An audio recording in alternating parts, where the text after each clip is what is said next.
Vamos a orar para que Dios bendiga la predicación de su palabra. Y mientras yo voy orando, si quieren ir tratando de encontrar sus Biblias en Santiago, donde estamos. Santiago capítulo 2. Vamos a estar en Santiago capítulo 2, versículos 14 a 17. Y ya empezamos con una oración. Señor, gracias por la oportunidad que nos has dado de exponernos a tu palabra, especialmente en esta serie de Santiago, que hemos titulado Una fe viva. Y te pedimos que hoy tú te glorifiques también, que tu palabra nos hable. Te lo rogamos, Dios, en el nombre de Cristo. Amén.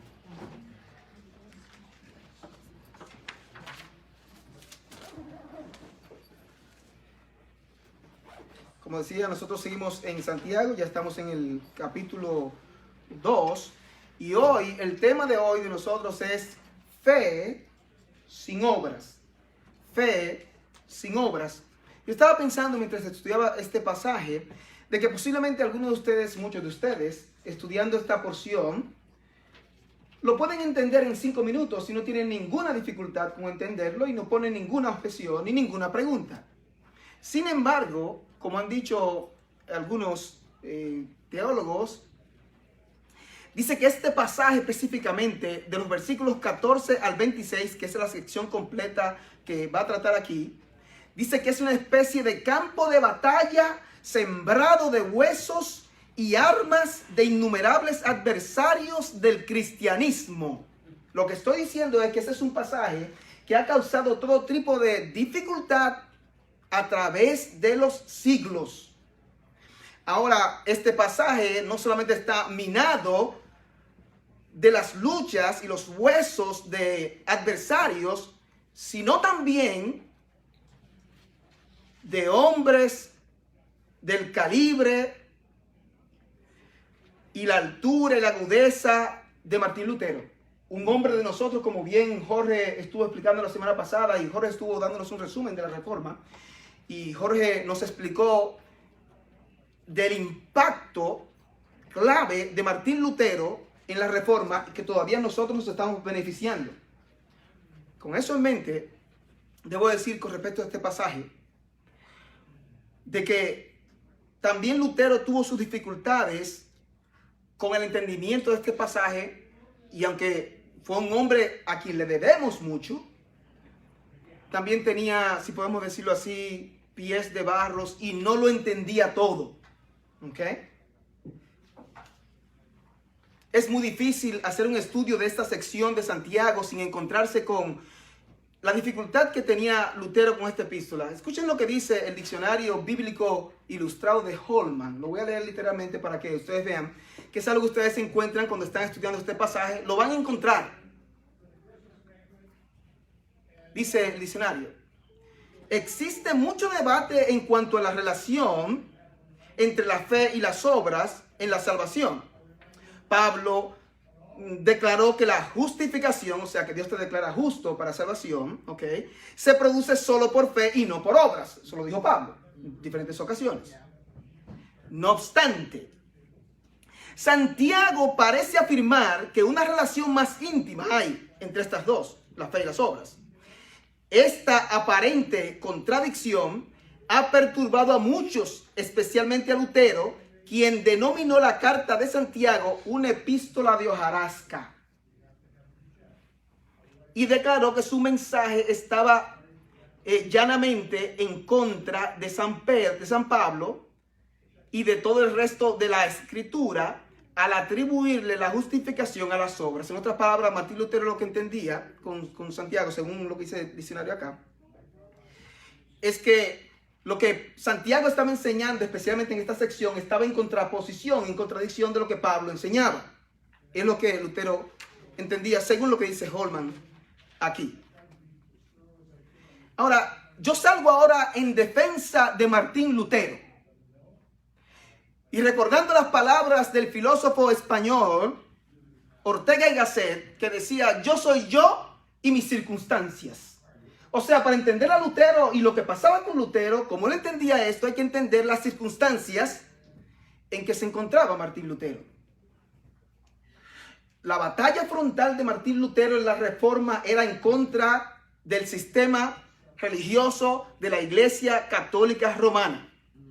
Quiero hacer un poquito de paréntesis aquí. Si hay alguna persona aquí que se considera católico romano, no hacemos este comentario, esta explicación para que usted se salga ofendido y jamás vuelva a este lugar. Ese no es el punto, pero tenemos que explicar la verdad. Lo que estoy diciendo es que entonces el punto frontal de batalla de Martín Lutero en este caso era contra la Iglesia Católica, que enseñaba cosas antibíblicas. Contra los papistas le llamaba en ese tiempo, porque la Iglesia Católica Romana enseñaba que la salvación es por medio de la fe, más las obras, o sea, más las cosas que tú puedes hacer para ganarte un lugar en el cielo. A propósito, esa es la mentalidad que tiene todo tipo de religión, excepto el cristianismo. Todo tipo de sistema de creencias fuera del cristianismo, lo que enseña es un sistema de salvación en que tú tienes que ganarte tu lugar al cielo. Todas están equivocadas. Hay un solo camino a la salvación, es a través de Cristo Jesús por medio de la fe. Entonces Martín Lutero, la dificultad que tenía era con ellos, porque se dicen que este pasaje de Santiago capítulo 2 era una especie de talón de Aquiles para la reforma. Y más adelante vamos a ver por qué. Aunque parecía que había contradicción, no hay realmente contradicción en esto. Ahora, yo leyendo sobre lo que Lutero creía sobre la relación entre la fe y las obras, no encontré en ningún lugar en donde Martín Lutero realmente no entendiera la relación entre la fe y las obras. Martín Lutero, un hombre profundo de este calibre mental, él sí lo entendía. Sin embargo, no parece que él nunca aclaró lo que él quiso decir con que la epístola era una epístola de hojarasca o de paja. Y hay que entender también, Martín Lutero, como dice el doctor Carl Truman, un profesor de historia y teología, dice que Martín Lutero era un hombre de grandes y fuertes opiniones. Cuando Martín Lutero pensaba algo, lo decía. Y opinaba en todo. Y ese era el hombre que se necesitaba en esa época. Ese era el hombre de Dios para ese tiempo. Pero no parece que él nunca aclaró lo que él dijo, porque en su comentario del Nuevo Testamento, cuando él hizo la traducción del griego al alemán, en su prefacio de este Nuevo Testamento en alemán, en el prefacio, él dijo estas cosas, y él lo que decía era, sobre la epístola de paja o de hojarasca, era que comparado con los escritos de Pablo y otros lugares de la Biblia donde parece más claro el evangelio en cuanto al énfasis de la fe, decía Martín Lutero, comparado con esos escritos, la carta de Santiago es una epístola de paja. Ese es el punto que estaba haciendo. Por eso no lo damos muy duro a Martín Lutero con eso, ni lo echamos por el suelo. Hay que entender su contexto también con lo que él estaba luchando con este asunto de los papistas. Ahora, yo encontré interesante también una carta abierta a Martín Lutero. Yo pienso que fue algo bastante original, bien hecho por un señor llamado David Mathis, del ministerio llamado Desiring God, que ustedes han escuchado que dirige John Piper, le dirigía. Y basado en el mismo problema y la controversia, y por lo que se conoce a Martín Lutero como un detractor de la carta de Santiago, este hombre quiso añadir su parte, y él lo que hizo fue una carta abierta a Martín Lutero. Creo que lo hizo de manera bastante educada y amable, como si estuviera hablando con Martín Lutero. Escuchen lo que dice algunas porciones de su carta abierta a Martín Lutero, este hermano David Mathis. Dice: hermano Martín, no fuiste un hombre de una fe muerta, sino de una fe que estaba activa. Es verdad. Creo que fue un poco imprudente hacer una declaración tan descuidada de una porción de la Santa Escritura, refiriéndose al comentario que él hizo sobre Santiago. Continúa la carta abierta. Nunca pudiste haber anticipado cómo la memoria de esta declaración viviría después de ti, porque lo que uno hace y dice tiene consecuencias. Eso uno no sabe por cuánto tiempo la va a tener.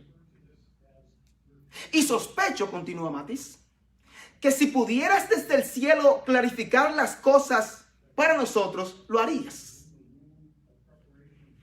espero con ansias el día en que podamos reír juntos acerca de esto cara a cara en la nueva creación. Con mucho respeto, mi amado hermano Martín Lutero, pero mira, yo creo que tú como que metiste la pata un poquito aquí. Básicamente eso es lo que está diciendo, pero con mucho respeto. Ahora una aclaración aquí.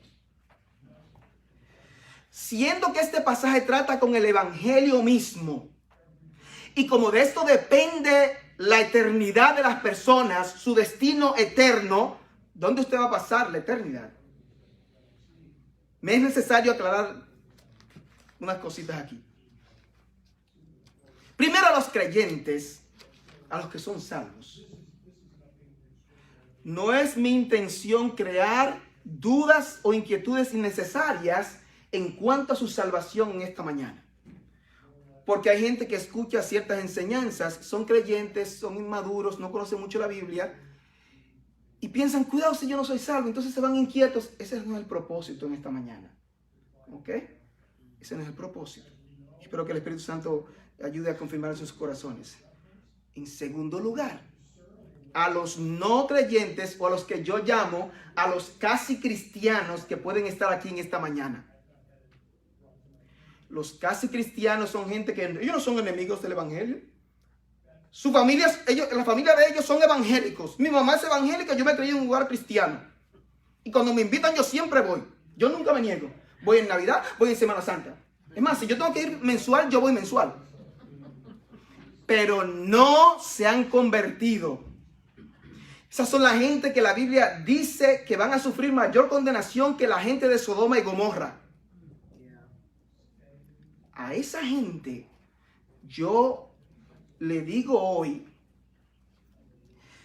que mi deseo es que Dios sí cree inquietud en sus corazones. No como los primeros, que yo no quiero que se vayan inquietos si son salvos, pero los que son casi cristianos, mi deseo es que usted se vaya inquieto de aquí hoy. Eso es por su bien.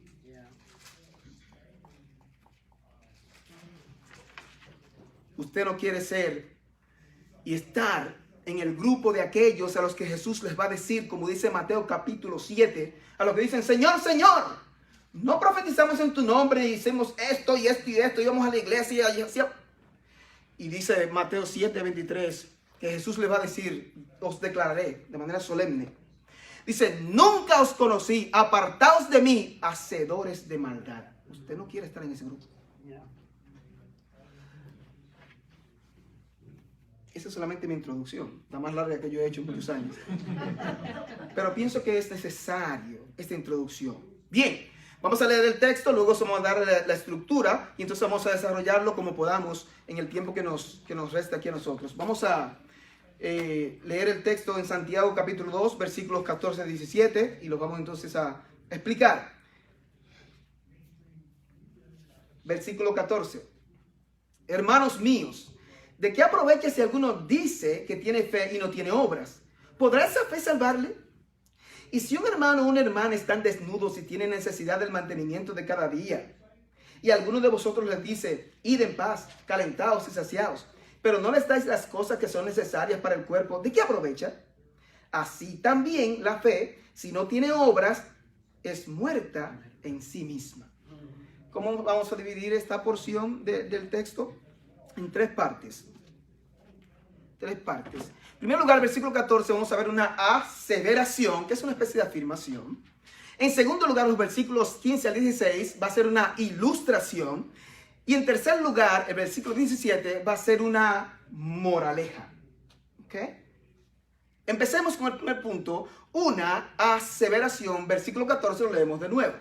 Hermanos míos, ¿de qué aprovecha si alguno dice que tiene fe y no tiene obras? ¿Podrá esa fe salvarles? Y de nuevo les recuerdo, cuando Santiago dice hermanos míos, lo que uno nota aquí es un espíritu de un corazón pastoral, preocupado por las ovejas, preocupado por los hermanos. Esa es esa ternura de Santiago que hemos visto con él. Pero Santiago, aunque habla con ternura, él no tiene problema con cantarle su Panamá a quien tenga que cantárselo en cualquier momento, ¿verdad, hermana Mirta? También usa hermanos míos cuando está empezando una nueva línea de pensamiento. Si que está haciendo eso, hermanos míos, va a empezar una nueva línea de pensamiento con respecto a lo que estaba hablando en secciones anteriores. Hermanos míos, ¿de qué aprovechará si alguno dice que tiene fe y no tiene obras? Si alguno dirá, pero ven acá, tú dijiste que era una aseveración el primer punto, como una afirmación. Yo lo que veo es una pregunta aquí en este versículo 14. Es más, yo veo dos preguntas. ¿Cuál es el punto? Lo que pasa es que Santiago está buscando la manera más contundente y más fuerte de hacer una afirmación. ¿Cómo lo hace? Con una pregunta. Y esto es lo que ustedes conocen como una pregunta retórica, lo cual tiene una respuesta tan obvia que ni siquiera necesita responderse, por lo menos en voz alta. Pero si usted se hace la pregunta, usted pudiera responderla en su mente y sabría cuál es la respuesta a la pregunta. En este caso, él dice, ¿de qué aprovecha si alguno dice que tiene fe y no tiene obras? ¿De qué aprovecha o de qué le aprovechará? En el sentido de que, ¿en qué le ayuda él mismo a la persona? ¿En qué se beneficia él mismo con eso? Y si uno la respondiera y no hay que responderla, ¿en qué le aprovecha? La respuesta, por supuesto, es en nada. Y él hace una segunda pregunta aquí, al final del versículo 14. ¿Podrá la fe salvarle? ¿Cuál debería ser la respuesta aquí basada en la construcción gramatical de esta pregunta retórica? Dice, ¿podrá la fe salvarle? ¿Cuál es la respuesta que debería ser? ¡No! No. No.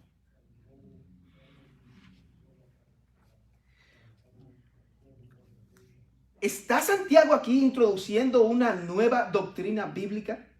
Porque Santiago parece estar diciendo que la fe no puede salvarle. Bueno, basado en lo que yo le voy a leer aquí a ustedes, del fallecido Saint Hodges, que escribió el Evangelio bajo ataque o bajo sitio, y es un buen hermano, escribió buenos libros, murió creo que en el año 2008 o algo así, era del Seminario Teológico de Dallas, no creo que ellos creen eso ya, no creo, eso ha cambiado. Pero este señor que está aquí tuvo una controversia con John MacArthur, después voy a dar un poquito más de detalles. MacArthur escribió un libro muy famoso que se llama El Evangelio según Jesucristo. Ahorita vamos a hablar un poquito más de eso. Pero lo que estoy diciendo es que hay personas que no están de acuerdo con Santiago, porque Santiago dice que este tipo de fe no puede salvarle. Pero oigan lo que dice este señor. Dice en su libro El Evangelio bajo ataque o bajo sitio: el asalto moderno más significativo contra la integridad del Evangelio no niega lo crucial de la fe en Cristo. Al contrario, dice él, insiste en ello. O sea, dicen que la fe, sí, ok, no hay problema. Pero, dice él, a la fe se le añaden otras condiciones, las cuales transforman radicalmente la naturaleza del Evangelio. ¿Qué es lo que él argumenta que se está haciendo aquí? ¿Y cómo que se está dañando el Evangelio? Entonces él continúa diciendo: a menudo se hace una distinción entre un tipo de fe que salva y otro tipo de fe que no salva. Y si yo fuera el pastor Greg, yo dijera, pero eso no es lo que está diciendo Santiago en este versículo 14. Ahora, aquí hay una dificultad. Hay una dificultad con el argumento de Santiago, y eso es lo que ha provocado tanta controversia en la historia. Y si uno lee algunos versículos, uno entiende por qué vino la controversia. Porque Pablo dice en Romanos 3:28, concluimos pues que el hombre es justificado por la fe sin las obras de la ley. Y en la misma Biblia, Santiago dice en el capítulo 2, versículo 24, dice: vosotros veis pues que el hombre es justificado por las obras y no solamente por la fe. Entonces, ¿es chicha o es limonada? Pues ¿es por la fe o es por las obras? ¿O es por la fe más las obras? ¿Ven cuál es el problema y la controversia? por este versículo, por ejemplo, es que decían en el tiempo de la Reforma, los católicos decían, he aquí el talón de Aquiles de la Reforma. En un sentido, explíqueme esto, porque Santiago dice aquí que el hombre no se salva solamente por la fe, sino también por las obras. Oh. ¿Cómo explicamos la dificultad o la aparente contradicción? La clave está en entender lo que dice el versículo literalmente. Santiago lo que dice es, si alguno dice que tiene fe. Él no está diciendo que tiene fe. Dice. Es diferente. Porque del dicho al hecho hay mucho. Y los americanos dicen que talk is cheap. ¿Lo pronuncié bien ahí? Oh, wow. Okay. Las palabras son baratas. Hablar es fácil. Y se las lleva el viento, como dicen por ahí. Entonces, si uno entiende bien lo que está diciendo, él no está diciendo que la persona tiene fe y que tiene fe y no se puede salvar. No, está diciendo, el que dice que tiene fe, dice, pero será verdad. Por eso que él dice, en otras traducciones explican esto, porque el versículo dice, ¿podrá la fe salvarle? Y parece a simple vista que está diciendo la fe no salva. Pero la traducción debería ser, ¿podrá esa fe salvarle? ¿En qué sentido? Ese tipo de fe que él dice que tiene, que es falsa, es hueca, ¿puede salvarle? ¡No! Hasta un niño de 5 años debería responder que no. En esta construcción aquí de este versículo 14 hay lo que se llama en griego las reglas del antecedente. ¿Cómo así? Bueno, que de la fe que está hablando al principio del versículo, la primera pregunta, se conecta con la parte segunda. Y es lo que está diciendo, esa fe que yo dije que no tiene obras, esta es la que yo digo que no lo puede salvar. ¿Ven? Está hablando de esta fe, allí en la misma oración, esa fe que él dice que tiene, esa no lo salva. ¿Se va conectando? ¿Cómo se explica la dificultad? Él no dice que no, que la fe, que no es por medio de la fe, no está diciendo eso. Ese tipo de fe que él dice que tiene, ese no lo puede salvar. Eso es lo que está diciendo. Otra razón, otra manera de explicar esta supuesta contradicción es saber que tanto Pablo como Santiago tienen diferentes propósitos y tienen diferentes audiencias. Pablo está combatiendo a los legalistas. ¿Quiénes son los legalistas? El que dice que ponerse este tipo de ropa y si no, esto no ese es el punto. O que si te comes esto, no, eso no. El problema del legalismo es creer que las cosas buenas que yo hago me ganan delante de Dios unos méritos para que Dios me deje entrar al cielo. Y les repito, la mayoría de gente por ahí lo que cree es que para entrar al cielo es basado en sus buenas obras. Eso es un error grande. Pero solamente Dios puede quitar ese velo, porque yo también creía así también, que yo no soy muy malo. Y algunos de ustedes posiblemente aquí todavía creen que usted no es muy malo. Y con esa creencia, si no entiende el evangelio, tristemente se va a perder. Pablo está combatiendo a un grupo de gente, los que creían que la salvación se la podían ganar, los legalistas en ese sentido, podían ganarse la salvación. Por otro lado, Santiago entonces, en otro frente, ¿qué está haciendo con lo que está diciendo en este capítulo 2? Está combatiendo contra los antinominianos. Anti, contra. Nomos quiere decir ley, anti-ley. ¿Quiénes son estos? Bueno, estas son gente que decía, y todavía hay que dice, que la ley de Dios, especialmente la ley moral de Dios, no tiene no nos ata, a los cristianos no tenemos que obedecer la ley de Dios, porque ya estamos en el Nuevo Testamento y estamos bajo la gracia, porque mucha gente cree que el cristianismo es así. Y en el tiempo de Pablo también lo acusaban a Pablo de que Pablo decía, hagamos males para que vengan bienes. Y Pablo dice, ven acá, pero ¿viviremos en pecado porque no estamos bajo la ley, sino bajo la gracia? Dice él 1000 veces, no, pero de ninguna manera. De hecho, si alguno de ustedes piensa así, que usted como es cristiano ahora y Cristo me salvó, y entonces yo puedo vivir ahora como yo quiera, si usted analiza así, eso me demuestra a mí que usted no se ha convertido. Su mente está en tinieblas. ¿Qué está haciendo Santiago? Está diciendo aquí, si alguno dice que tiene fe y no tiene obras, y estas obras no solamente buenas obras como las que vamos a explicar aquí en la ilustración, tiene más que ver también con una vida de santificación y vivir de acuerdo a lo que la Biblia ha enseñado que un cristiano debe vivir. Si usted dice que tiene fe y no vive según lo que la Biblia dice aquí, usted tiene problemas, porque esa fe de usted no le salva. Ay, pero el hermano está diciendo que hay que ser perfecto. Usted no me oyó diciendo eso. Porque los cristianos pecamos. Pero un cristiano no puede vivir en un patrón de pecado constantemente. No puede. Me gustó cómo lo presentó un pastor de lo que está pasando con Santiago y con Pablo. Dice él que ellos no están peleando frente a frente el uno contra el otro, sino espalda contra espalda. Uno batallando contra uno y el otro batallando contra el otro. Tremendo. Ese es el punto. Ellos no están en contradicción. Ellos están peleando con diferentes enemigos. Cada uno tiene diferente enfoque. Si uno estudia bien otros pasajes, por ejemplo, cuando hubo el concilio en Jerusalén, en Hechos capítulo 15, uno se da cuenta que Santiago no era que no entendía el concepto de la salvación por medio de la fe, porque Santiago en Hechos 15 habla claramente de qué se debía hacer con los gentiles, que no se les impusieran todo ese tipo de cosas de la ley ceremonial. Santiago no es que no entiende, pero Santiago tiene algo en mente y es contrarrestar lo que estaba pasando en ese tiempo también. Nos recuerda lo que decían los reformadores, y aquí pone a Calvino como que lo dijo. La fe sola salva, pero la fe que salva no está sola. Es buena manera de decirlo corto. La fe verdadera no consiste en conocer y aceptar de manera intelectual ni emocional las doctrinas del cristianismo. La fe verdadera que tiene una persona produce obras, se demuestra en obras en tu vida.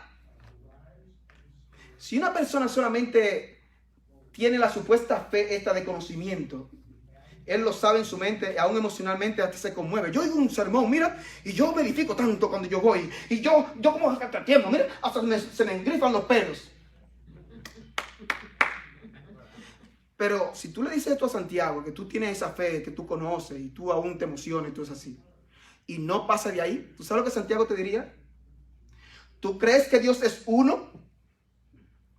Bien haces.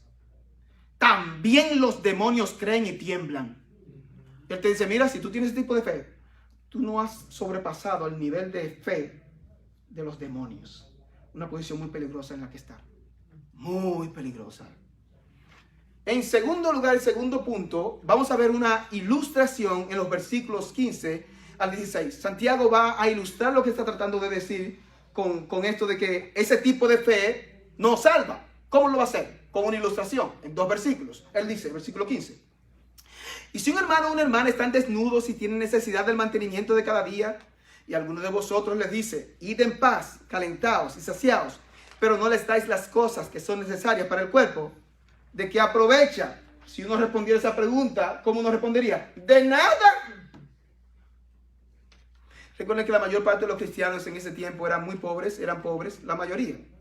Había mucha esclavitud y todo eso. Pero además, se entiende que en este tiempo que se escribió la carta de Santiago, hubo una hambruna que ocurrió en el tiempo de Claudio, y es lo que se documenta en Hechos, capítulo 11, versículo 28, que Agabo, un profeta del Nuevo Testamento en este caso, predijo una hambruna, y se entiende que en ese tiempo fue que ocurrió esto, y los hermanos estaban en grande necesidad. En ese tiempo también había un eslogan entre los cristianos judíos: es por fe y no por obras. Pero entonces usaban ese eslogan para escudarse y dejarle todo a la gente o a Dios. Es posible que se jactaban también de eso de que Dios es uno, como decía algo que ellos llaman el Shema. En Deuteronomio capítulo 6, 4, eso se lo aprendían los niños judíos. Desde chiquititos se lo aprendían. Oye, Israel, Jehová nuestro Dios, Jehová uno es. Y por ahí sigue. Y entonces los niños se lo memorizaban. Y ellos pensaban, muchos, y venían con ese background, de que como tú sabías ese versículo de memoria, no, pero yo estoy bien. No importa que yo no haga nada. No, yo sé, Dios es uno. O sea, yo tengo la doctrina clara, pura. Y a eso son lo que Santiago le dice. ¿Tú crees eso? Tú no pasas al nivel de los demonios. Ese es el punto que está haciendo.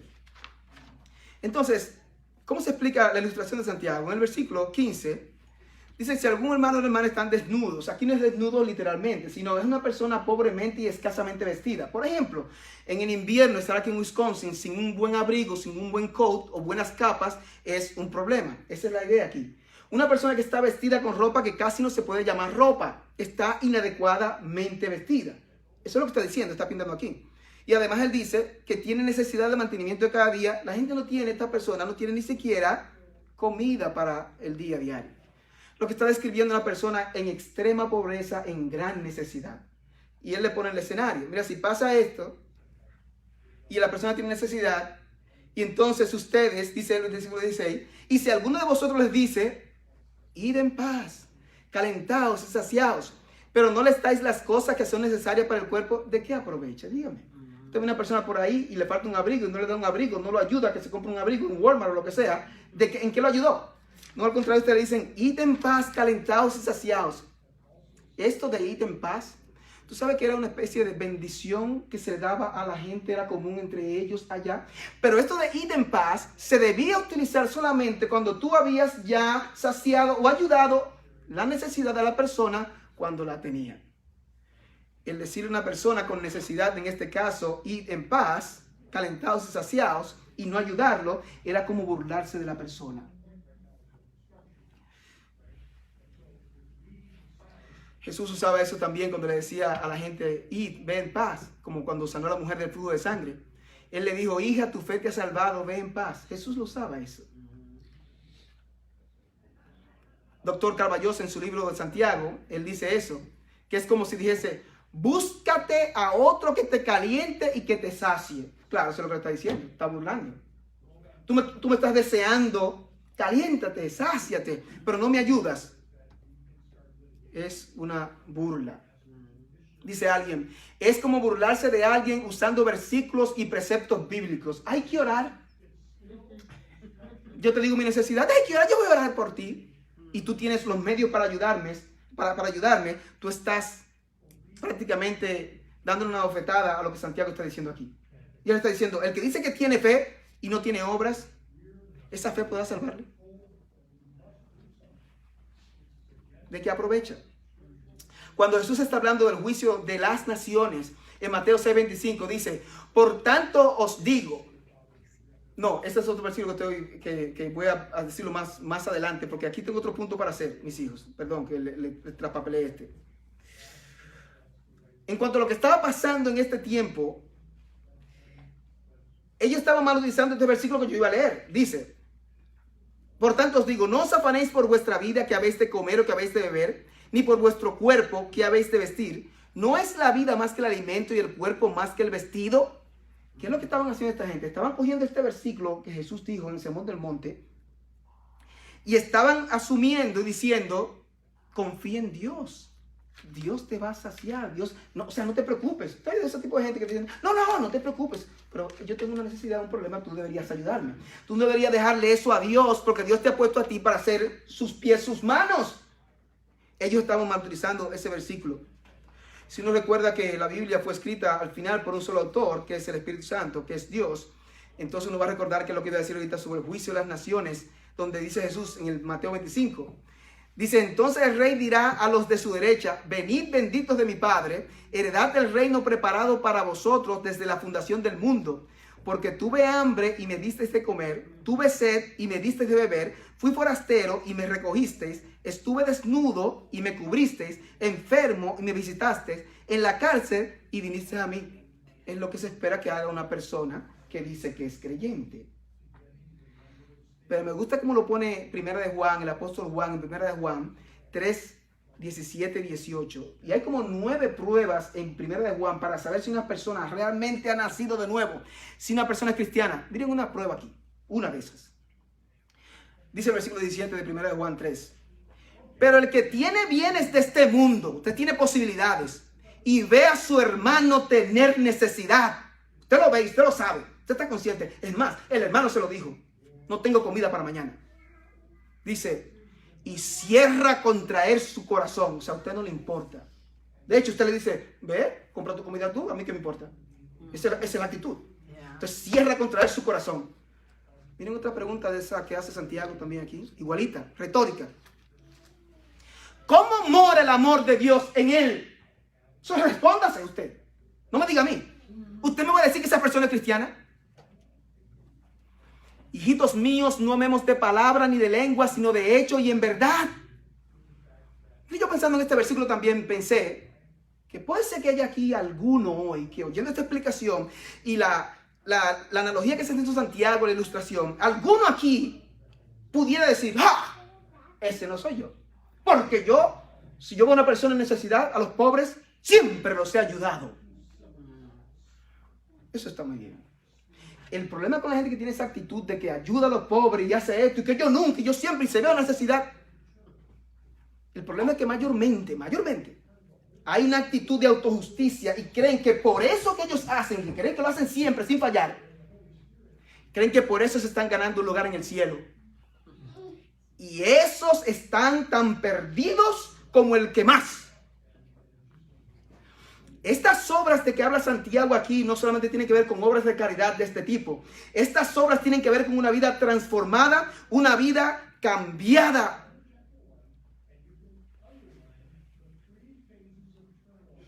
Yo estaba escuchando un análisis de un pastor sobre este tema y él analizaba la vida de un asesino en serie condenado a cadena perpetua y la vida de la Madre Teresa de Calcuta. Sacrificó su vida de su adolescencia, tal vez unos, quién sabe, 60 años de su vida, casi 70 años de su vida, a vivir entre los pobres, y no solamente pobres, sino enfermos de lepra, de tuberculosis y todo tipo de cosas. ¿Cuál es el punto de conexión? Si la Madre Teresa nunca comprendió el Evangelio de Jesucristo, todas sus buenas obras de 70 años no la ayudan para entrar al cielo. Y si el asesino en serie entendió el Evangelio de que es un pecador y merece el infierno y puso su fe en el Señor Jesucristo sabiendo que solamente Cristo lo puede salvar y que Cristo vivió la vida que él no pudo vivir y que murió en el lugar de él y pone su fe en ese Salvador, el asesino en serie lo veríamos en el cielo y no a la Madre Teresa. ¿Ustedes saben que ese es uno de los escándalos del Evangelio? Una vez hablando yo con una señora, explicándole la salvación que es por medio de la fe y no por sus obras, ella me dijo, me dijo, mi hijo, no siga diciendo eso por ahí porque tú le estás haciendo daño a la gente. O sea, ya pensaba que yo estaba haciendo de tropiezo a la gente. ¿Cómo tú le vas a decir a la gente que sus buenas obras no lo ayudan para salvarse? Estaba muy confundida. En tercer lugar, vamos a ver el último versículo, la moraleja. ¿Cuál es el punto? ¿Cómo él concluye? ¿Cómo lo aplica? Versículo 17. Así también, ¿ok? Si no, la fe, si no tiene obras, es muerta en sí misma. La fe, si no tiene obras, es muerta en sí misma. Él se está refiriendo a esa fe falsa del versículo 14 que ya explicamos. Es como un árbol. Si el árbol no da frutos, es un árbol muerto. Si el árbol da frutos malos, es un árbol malo. Si da frutos buenos, es un árbol bueno. Eso es lo que Jesús decía también. Dice que es muerta en sí misma. Eso quiere decir, está muerta esa fe por dentro y por fuera. La persona que profesa tal fe está muerta espiritualmente, dice el doctor Carballosa. Dice alguien, difícilmente usted considera un cadáver de un hombre como un hombre. Es un cadáver. La persona que tiene este tipo de fe no se ha convertido, no es cristiana, no es salva, no está camino al cielo. Sin embargo, no todos en el mundo evangélico están de acuerdo con lo que Santiago está diciendo sobre este tipo de fe que nos salva. Y vuelvo a citar a este señor muy influyente en el mundo evangélico. Y posiblemente por este tipo de pensamiento es que hay en las iglesias muchísima gente que un día van a encontrarse con tremenda sorpresa. Porque son supuestamente creyentes y su vida nunca ha cambiado. Él hizo buenas cosas para su iglesia, buenos libros, sí, pero también muchas cosas que hicieron mucho daño. MacArthur dice que iba a conferencias y los pastores se acercaban a él diciendo, mira, estamos confundidos por las enseñanzas de este hombre. En algo no secundario, sino el evangelio. Con esto no se relaja. Entonces, dice él, para la fe estar muerta, debe haber estado viva en algún momento. ¿Y qué lógica es esa? Dice, no, que la fe muerta no hay ningún problema. Dice, no, porque si está muerta la que estaba viva. Eso no es lo que Santiago está diciendo. ¿Y qué es eso? Eso lo dice el señor Saint Hodges del Evangelio Bajo Ataque. Y entonces, ya por último, en línea de argumentación, yo quería traerle a ustedes la controversia más reciente sobre este asunto de la fe y las obras. Ha habido muchas a través de la historia, pero la más reciente ocurrió entre Dr. John MacArthur y este mismo señor. Miren un resumen de cada uno, de lo que cada uno cree. Saint Hodges, oigan la teología de él. Según un libro que él escribió que se llama Teología de la Gracia Gratuita, dice, la vida eterna se recibe como un regalo gratuito solo a través de la fe en Jesucristo. Está bien, ¿ok? Y no necesariamente tiene que resultar en arrepentimiento o en buenas obras. Y yo puse aquí, ¿what? Por lo tanto, no es necesario predicar el arrepentimiento cuando se predica el mensaje de salvación. ¿What? MacArthur dice que fue a conferencia donde se les entrenaba a los jóvenes que iban a ir a predicar. No le hablen de arrepentimiento a los no creyentes. Eso pasa en este tiempo todavía.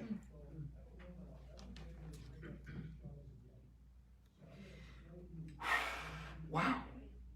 La posición de John MacArthur, resumen. ¿Por qué la controversia? ¿Por qué escribió un libro que yo lo recomiendo muchísimo? Dice MacArthur, el llamado del evangelio a la fe presupone que los pecadores deben arrepentirse de su pecado y ceder a la autoridad de Cristo. Yo pienso que eso es bíblico. En otras palabras, un pecador que se niega a arrepentirse no es salvo, porque no puede aferrarse a su pecado y al Salvador al mismo tiempo. ¿Estamos hablando de algo antibíblico? Yo espero que usted diga que no estamos hablando de algo antibíblico, porque yo veo eso en la Biblia. Sigue MacArthur. Y un pecador que rechaza la autoridad de Cristo en su vida no tiene fe salvadora, porque la verdadera fe incluye una entrega a Dios. Por lo tanto, el evangelio requiere más que tomar una decisión intelectual, yo lo sé, o pronunciar una oración.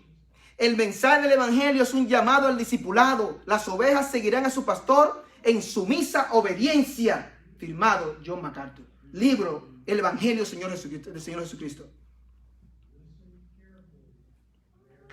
¿Quién parece tener la razón? Bueno, voy a citar unos cuantos versículos. Dice Pablo, Tito, capítulo 1, versículo 16. Hablando de los falsos. Dice, profesan conocer a Dios. Dicen que el mismo Espíritu Santo escribió la Biblia. ¿No lo ven aquí el mismo concepto? Dice Pablo, a Pablo que lo acusaban de que él decía, vivan que ustedes les da la gana, porque tú dices que por fe, no por obras. No, mira lo que dice Pablo aquí. Profesan conocer a Dios, pero con los hechos, obras, tu vida, lo niegan, siendo abominables y rebeldes, reprobados en cuanto a toda buena obra. No son cristianos. Sigue el Tito, capítulo 2, 11 al 14. Porque la gracia de Dios se ha manifestado para salvación a todos los hombres, enseñándonos que, siguiendo mi pecado y viviendo como me dé la gana. No, eso no es lo que dice. Pero alguna gente lo piensa que es así. Que usan la fe como ocasión para el libertinaje y para vivir como le dé la gana. Si usted es uno de esos y en su iglesia le están dando cositas por la espalda, no te apures que tú eres salvo. Tú recuerdas que hace 15 años tú hiciste una profesión de fe. Tú no recuerdas, tú oraste conmigo. Y al mismo tiempo tu vida no ha cambiado y tú sigues viviendo como un demonio, cuidado que tú vas para el infierno. Dice aquí, enseñándonos que renunciando a la impiedad es arrepentirse genuinamente. Y a los deseos mundanos, vivamos en este siglo sobria, justa y piadosamente, aguardando la esperanza bienaventurada y la manifestación gloriosa de nuestro Señor Jesucristo, quien se dio a sí mismo por nosotros para redimirnos de toda iniquidad y purificar para sí un pueblo propio, celoso de buenas obras. Santiago no está contradiciendo a Pablo. Santiago lo que está diciendo es, la fe verdadera es una fe que se manifiesta en buenas obras y en una vida cambiada. Totalmente consistente. Es lo que está haciendo un énfasis específico por un lado y Pablo un énfasis específico por otro. No hay contradicción. Usted lo entiende hoy, pero por siglos muchas personas, incluyendo a Martín Lutero, mucho más brillante que usted que yo, él no pudo conciliarlo, por lo menos no pudo explicar lo que quedó en la historia. Nosotros hoy lo entendemos. Gracias a estos hombres que nos han explicado eso también, en la historia también. Yo, pensando, hay muchas otras cosas que quería decir, pero este concepto de la fe verdadera, usted lo ve en muchos hombres de la historia, grandes hombres de Dios, reformadores. Y recuerdo que estaba leyendo a A.W. Pink, que él decía sobre el énfasis que hace mucha gente sobre la consagración de algunos cristianos. ¿Y usted ha oído esto? El muchacho a los 10 años, tiene una escuela dominical, ningún problema con la escuela dominical, no hay problema con eso. Le hacen 3 preguntas que el niño va a responder que sí. ¿Quién quiere ir al cielo? ¿Quién quiere ir al infierno? No, claro que no. ¿Quién quiere ir? Entonces, a los 10 años el niño supuestamente se convierte, y hay niños que se convierten menos de 10 años. ¿Okay? Pastor Greg creo que se convirtió a los 6 años. Tremendo hombre de Dios. ¿Okay? Pero el problema con esto es que la persona supuestamente se convierte, realmente no entendió el evangelio, se va a la universidad y de adolescente en la universidad vive una vida que no se ve ningún fruto como creyente de lo que uno ve en la Biblia. Y a los 30 años, después que el muchacho se casa y lo que sea, él viene a la iglesia donde él asistía y él dice, me consagré al Señor y ahora estoy en serio con el Señor. Dice A.W. Pink, cuando posiblemente lo que ha pasado es que la persona se convirtió realmente por primera vez, no es que se consagró. Porque nosotros nos hemos creído el cuento, la falacia del supuesto cristiano carnal. ¿Cuál es el cristiano carnal? O la persona que acepta a Cristo supuestamente y él nunca cambia. ¿Y qué es lo que se le dice? No te preocupes, tú eres un cristiano carnal. Así dijo uno que le estaban hablando de esto y le estaban advirtiendo y él le dijo al pastor, ay, no te preocupes por mí, es que yo soy un cristiano carnal. Oh. Y ahora yo les exhorto a ustedes que tienen familiares y amigos, que ustedes ven bien por años, que no ven ningún tipo de señal en ellos de que son creyentes. ¿Ustedes creen que les están haciendo bien con darle palmaditas en la espalda diciéndole, recuerda que tú eres cristiano, tienes que comportarte como un cristiano, recuerda? No, usted lo que debe decir, mira, yo recuerdo que en el año tal tú hiciste profesión de fe, pero yo veo que tu vida no refleja lo que dicen las escrituras en 1 de Juan, de vivir en un patrón de pecado. Tú deberías analizarte porque posiblemente tú nunca te has convertido. Y no utilizar esa teoría que algunos dicen que si tú tienes duda de tu salvación, olvídate de eso, que eso es el diablo que te está metiendo dudas. No. Segunda de Corintios capítulo 13, 5 dice, examinaos para ver si están en la fe. Por último, yo les ruego, si alguno de aquí no sabe si tiene salvación y oyendo esas cosas se da cuenta de que nunca ha confiado verdaderamente en Cristo como su Salvador y cree que sus buenas obras lo pueden salvar, mi ruego en esta mañana es que usted se dé cuenta que sus buenas obras no lo pueden salvar, porque en todo caso usted tendría que ser perfecto y nadie es perfecto. Pero hay uno, el Señor Jesucristo, que vivió la vida que yo no podía vivir, una vida perfecta, y murió en mi lugar por el pecado que yo he cometido, y el Padre trató al Hijo como si fuera yo, y los méritos de Cristo me los puso a mí, como si yo nunca hubiera pecado. Mi parte hoy, arrepentirme de mis pecados, que sencillamente es una disposición de abandonar mi pecado, aborrecer mi pecado y volverme a Cristo para que me salve. Él solamente me puede salvar. La salvación no es que Cristo me salva en mis pecados. Cristo vino a salvar al hombre de sus pecados, no en sus pecados. Si ese es su deseo, yo voy a hacer una oración. Usted no tiene que hacer en voz alta. Yo lo quiero que usted lo haga y lo hable con Dios. No tiene que venir al frente, nada de eso. Sino que usted hable con Dios y le pida a Dios que lo salve. ¿Okay? Yo voy a hacer una oración como si yo estuviera en su lugar. ¿Ok? Bien. Bajamos todos los rostros y así lo quedamos. Señor, gracias por la porción de tu palabra en esta mañana. Gracias por los hombres que tú has usado en la historia, los apóstoles, por Santiago y esta porción. En el lugar de cualquier persona que está aquí que sabe que no sabe si muere y va al cielo, oro por ellos. Que te pueda decir algo como esto. Señor Dios, yo en esta mañana, escuchando estas cosas, esta prédica, me doy cuenta de que yo siempre había creído que yo me podía ganar el cielo y que yo era una buena persona, pero hoy he escuchado que no soy suficientemente bueno. He oído también que solamente Cristo me puede salvar porque solamente Él es perfecto y vivió la vida que yo no he podido vivir. Señor, yo soy pecador y como dice tu palabra ahí, si yo muero en mis pecados me voy al infierno. Dios, yo te pido que me ayudes a entender tu evangelio si no lo entiendo hoy y que tú me salves. Dios dice, el que viene a mí yo no lo echo fuera. Dice, porque de tal manera amó Dios al mundo que ha dado a su Hijo unigénito para que todo aquel que en Él cree no se pierda, mas tenga vida eterna. Mi ruego a ti esta mañana es que te arrepientas de tus pecados y que pongas tu confianza solamente en el Señor Jesucristo. Ojalá ese sea tu deseo esta mañana. Te damos gracias, Señor, en nombre de Cristo. Amén. Bueno, muchas gracias por estar aquí en esta mañana. Esperemos que el Señor haya usado su palabra para su edificación.